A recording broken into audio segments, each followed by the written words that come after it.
Here we are discussing, as in our last class, the types of intros. In the last class, we discussed three types, and today we are going to discuss the rest of the ones. Now, single statement intro. This is opposite of the story above. It is opposite of the narrative intro. It is opposite of the delayed drop intro. Here, the whole story is encapsulated in one telling sentence. इसमें आप एक ही जुमले में story पूरी बता देते हैं intro की, और वो आप सेंटेंस बहुत कोई अच्छा ही रखते हैं। एक बहुत ही खूबसूरत जुमले में आप स्टोरी को पूरे निचोड़ कर रख देते हैं इंट्रो अपना। उसके बाद आप आगे बताते हैं कि आगे हुआ क्या। नाउ इट इज़ इकोनॉमिकल, इसमें आपके लफ्ज़ बहुत कम लगते हैं। It is powerful, of course it is powerful. Evocative, बहुत ही ज़बरदस्त प्रोवोकेटिव है। लेकिन इसका एक है कि अगर आप एक ही सिंगल स्टेट में लिखते हैं तो आगे आपके स्टोरी के लिए क्या बचता है। Now this is the question, so it all depends upon it. क्योंकि बेटा ये जो हम टाइप्स ऑफ इंट्रो पढ़ रहे हैं वो आपको खुद ही डिसाइड करेंगे कि आपके टॉपिक टॉपिक के लिए कौन सा टाइप अच्छी है, और आप कौन सी टाइप को सिलेक्ट करते हैं, कर रहे हैं अपने टॉपिक के लिए इंट्रो की, और क्यों कर रहे हैं। Now this is called summary intro. My this is one of my all-time favorite type of intro. Summary intro. Summary intro का बेटा ये मतलब है कि this surveys the territory into which the reader will be taken by the writer. यानी territory का मतलब यहाँ पर कोई इलाका, कोई बाग बागात वगैरह नहीं है। इसमें आप समरी पूरे राइटिंग पीस की बताते हैं। जिस तरह आपको याद होगा मैंने जो इंट्रो लिखा था, सॉरी लिखा तो नहीं था, जो आउटलाइन में बताया था, उस वक्त मैंने आपको बताया था कि ये मैं समरी इंट्रो बता रहा हूँ, जिसमें कि एक पैराग्राफ पढ़कर रीडर को पता चल जाएगा कि मेरी थीसिस स्टेटमेंट मेरा क्या है, किन बुनियादों पर मैंने वो थीसिस स्टेटमेंट कायम किया है, और मैं कंक्लूड क्या कर रहा हूँ। उसके बाद मैंने उन सब चार पांच आर्ग्यूमेंट्स को, जुमलों को वन बाय वन पैराग्राफ में एक्सप्लेन करूँगा बॉडी में। This serves the territory. यहाँ पर क्योंकि ज़्यादातर if there is any one among you who is aspirant to appear in the C S S, he or she may know कि C S S में जब आप लिखते हैं ऐसे, तो आपको इंट्रो इसी तरह लिखना होता है कि आप इंट्रोडक्शन, बॉडी और अपना कंक्लूजन, यानी पूरे पूरे ऐसे को आप इंट्रोड्यूस करवा देते हैं इंट्रो में, आधे पेज के इंटरव्यू में।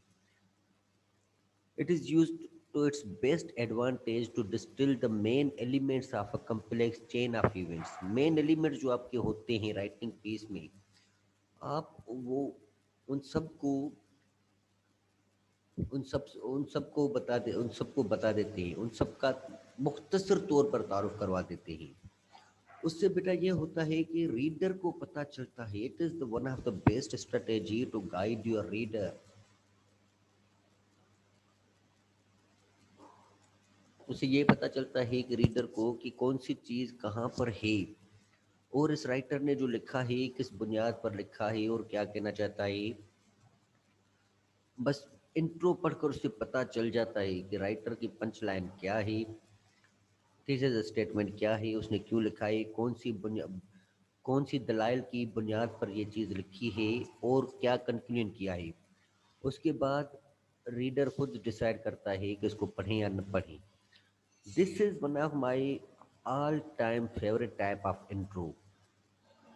मैं तकरीबन जो कुछ मैं मुख्तलिफ तजुर्बात करता रहता हूँ इंट्रो लिखने में। कभी sometimes when I book right a review on any book, I start from the introducing writer, I didn't like that much.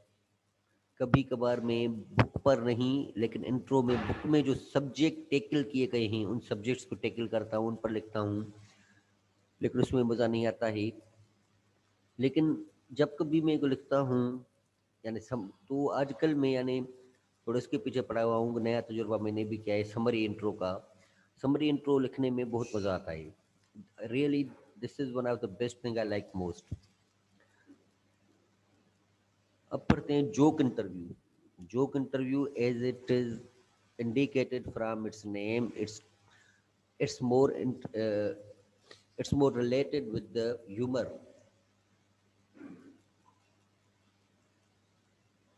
or you can say that it's more related with the humorous side of anyone. ये intro में आप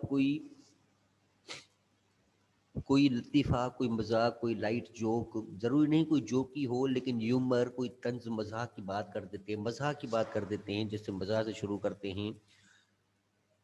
but there is also negative side of it. Humour is attempted more often than it is achieved. ज़रूरी नहीं कि humour आपका reader भी उतनी ही जल्दी कैच करे जितनी जल्दी आप फेंक रहे हैं। Despite this, it is very effective opening, लेकिन फिर भी ये बहुत इफेक्टिव लाइट ओपनिंग हो सकती है। वेंस अगर सक्सेसफुल हो जाए तो बहुत ही ज़बरदस्त किस्म की ओपनिंग ये हो सकती है, because readers feel they are in the company of an amusing writer. क्योंकि रीडर फील करता है कि यार हम एक बहुत ही अच्छे राइटर की कंपनी में हैं, इसको तो पढ़ना चाहिए, तो मज़ा देता है राइटर पढ़ने में। And will always read on in anticipation of more humour. और उनको ये फील होता है कि हो सकता है कि आगे चलकर इस राइटर ने और कोई बहुत अच्छी, बहुत दिलचस्प बात कहती हो, तो इसको, इस राइटर को क्यों न पढ़ा जाए। ये बेटा jolt interview, this is where you take two pieces of information in the story, most probably the origin and outcome, and put them together so that they provide a jolt. Deliberate underestimate is often essential. इसमें बेटा किसी भी story का, यानी intro में आप किसी भी स्टोरी का ओरिजिन और आउटकम, यानी उसका बैकग्राउंड, कि वो स्टोरी या सब्जेक्ट शुरू कहाँ से हुआ और उसके हालिया नताज क्या हैं, वो आप बता देते हैं। और उसके बाद आप छोड़ देते हैं कि लोग सोचें कि भाई अब इसको पढ़ना चाहिए यार, इसने बताया तो है, लेकिन यहाँ पर बात पहुंची कैसे। यानी ये जो आदमी बता रहा है कि भाई कि ये चीज़ हो गई, वो चीज़ हो गई, ये भी हो गई, लेकिन आखिर इस बंदे का या इस वाक्य का हुआ क्या।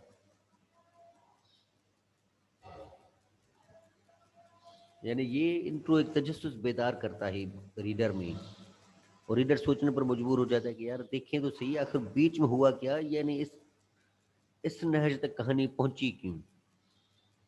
तो बेटा इसको कहते हैं जाल्ट इंट्रो।